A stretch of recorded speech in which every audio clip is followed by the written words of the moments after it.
what will go down in history as the greatest demonstration for freedom in the history of our nation.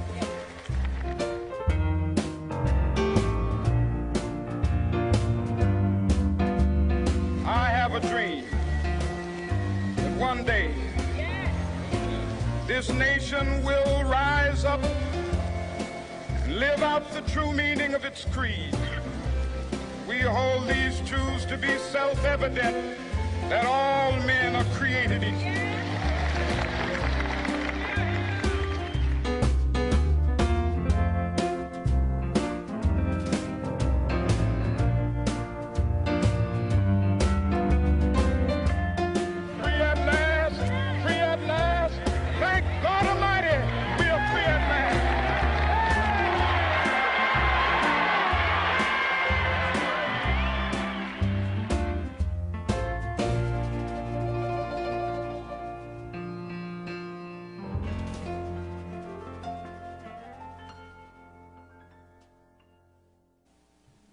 Good evening, everyone. I wanted you all to give yourselves a hand. You look so beautiful tonight. If you would just take a moment and give yourselves a hand, Dr. King would be so, so proud, so proud. I have the distinct honor of introducing the speaker on tonight. And if you'll look at your programs too, you will be able to also see the speaker. You have the information there. Our keynote speaker is Dr. Pennie Murray. She is a retired police officer, entrepreneur, radio talk show host, teacher, and author who has been a professional speaker and corporate trainer for over 11 years.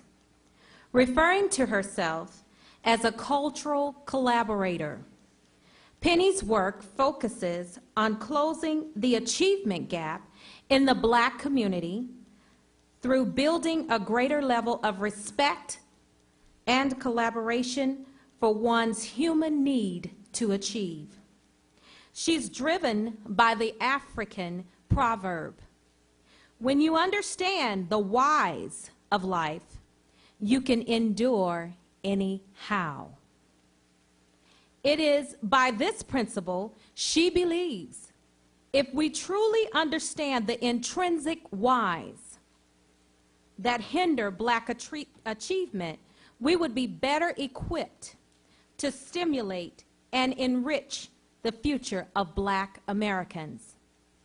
Holding a graduate degree in psychology, Pennie has researched, studied, and written about helplessness, the success of fearing personality, and social rejection, and is dedicated to helping others become better social collaborators and to live above the antiquated challenges of the past.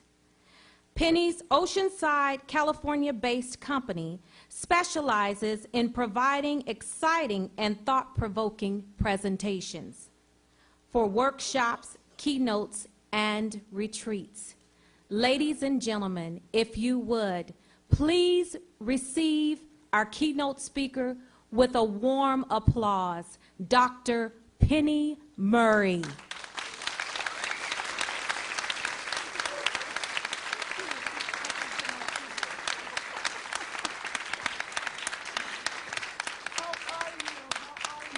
Is this on? Can you hear me? How are you? Two things. Let me just first say real quickly, as she said, I am Pennie Murray. Sometimes I have to say that again in my head to remind myself who I am. But I'm going to assure you that I'm not going to stay here past my time. I've got two things in place. First, these shoes that I'm wearing, they're only 30 minutes long. Okay. You get so when they start hurting, I know it's time for me to tip out of here. If somehow I'm able to endure that, then I've got my significant other over there that's got that 5-minute thing going on, okay? So we'll assure that. But just listen, let me just make a quick correction. Can I take you home with me, because I need an introduction like that all the time. Okay, because sometimes they get a little bit raggedy. But nonetheless, I have to correct this because she spoke into my future. And I like it. I'm halfway through my doctorate's degree right now, okay? But she already called it as though it was. And I like that. Thank you, ma'am. That's what I talk about when I say collaborators. We're going to be talking about that today. See, stay with me because I'm not going to stay over there. That don't work for me. You will probably find me out there with you too, okay? But nonetheless, let me ask you real quickly. How many of you knew from the very beginning, at the very start of your life, you knew your direction and how to live your dream? You got it. You knew it. Somebody, let me raise your hands. You knew early on and you got on that path and you were off and gone. How many of you are late bloomers? Late bloomers, okay? How many of you still waiting to try and figure out what to bloom? Okay. For all of you, I'm a late bloomer too. I'm a late bloomer too. So for all late bloomers and waiting to blooms, okay, I got a word of just joy for you. It's still not too late. We live in a perennial universe, right? It is forever replenishing itself. Yours is just not, it's not time. The universe is not ready yet for you to bloom. It is infinite in its ability of restoring itself. And so when it's time for you to come forth, trust me, it will. Now the key thing is that you have to make sure that you're prepared for the coming. That's the key thing. And that's what we're going to be talking about today, living that dream. But there's a preparation stage in regards to that.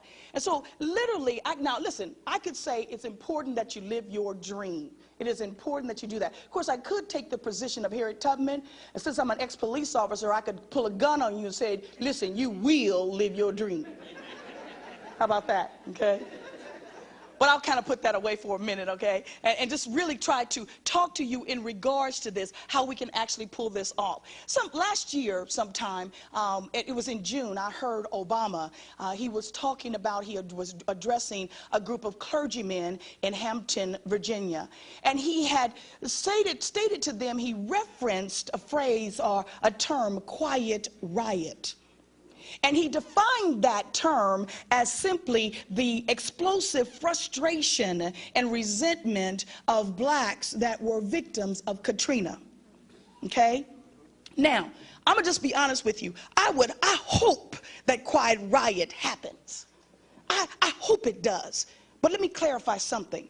Not just in the victims of Katrina, but blacks across the United States, across the globe. I want that quiet riot to happen. But let me be clear. I do not want that quiet riot. I will not take part that is of frustration and resentment. What I want that quiet riot to be about is that we are recapturing the dream. That's what we need to do.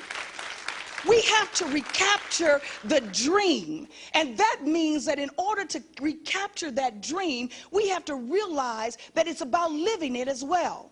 See, in order for us to truly live anything, we've got to start achieving things. See, because for me, I think living my dream means being able to come to my full potential. No holds barred. Let's take the limits off and just live this dream, okay? We can always talk about it, but it's about doing that thing. I think living the dream also means that as Black Americans, we can reach that. It means always expressing the alternative or economic alternatives. And more importantly, it means being able to reinforce achievements. Okay? It means being able to reinforce our achievements. Because in order for us to live any dream, we got to achieve something. So just bear with me. Let me give you something that I went to school, all that money I paid to go to school. Let me just share with you some information, okay? Just impress me for a little bit, all right? Just stay with me. So let's go to school for just a minute. Because in order for us to look at this thing called achievement, we have to understand. Just let me ask you, how many of you really believe that achievement is something a task that we do or don't do? It's a task that we do or don't do, seriously, honestly. How many believe that? You either do it or you don't. Okay? That's what well, you're partially correct. Okay? You're partially correct. Basically, achievement is a human need that must be met. It's a human need. And see, we've been looking at this thing in the wrong focus, okay? And so when we understand that it's a human need that must be met, we'll take a different approach to that thing. We won't keep doing the same thing, thinking that an SAT score is going to get us through life. I'm sorry, I forgot the day when I learned how to read by phonics. which means that regardless whether I saw that word or not, I could still read it. I didn't have to practice that word and memorize it. Because I knew phonics, I could see a word that I've never seen before and be able to read it. Okay? We're talking about becoming collaborators of black achievement. So let's just go to school real quick. What is it? If I said that it's not just a task and it's a human need, here's what we have to understand. First and foremost, the tendency to approach or avoid our successes. Okay? We either have a tendency, we're going to have a tendency to either approach it or avoid it. The key thing, okay? But what stops that is that, or where it's really rooted in, is our perception, the probability of success. We have to know that there's a possibility, but this probability is what is actually subjective evaluation. It's a subjective estimation that it's possible this is really going to happen for me. But here's what we have to understand. Here's what we're really working with as black Americans today. We also have to understand that there's two hindrances that are always going to be present when we start talking about trying to achieve that thing, that living that dream. First and foremost is what's known as that internal hindrances. And those internal hindrances, in this standpoint, is something that we are predisposed as black Americans to the success-fearing personality. We have a predisposition to that. What if I were to walk up to you, young man? Come up here with me. Come on, hurry up. What if you and I were talking back and forth? He's cute, too. Who's? I'm liking this, okay? That's your sister? Oh, she's pretty too. That runs in the blood, right? Okay. What if I were to say to you, you and I were talking back and forth, okay? And you were telling me about your dreams and ambitions and things like that. And I looked at you, what's your name? Quan. Quan, let me say this. You are afraid of your own success. That could be true. Okay? Well, you're an easy sell right there, because usually they're like looking at me like, you don't even know me like that. Okay? Thanks a lot. Okay? You know how we do it in the neighborhood?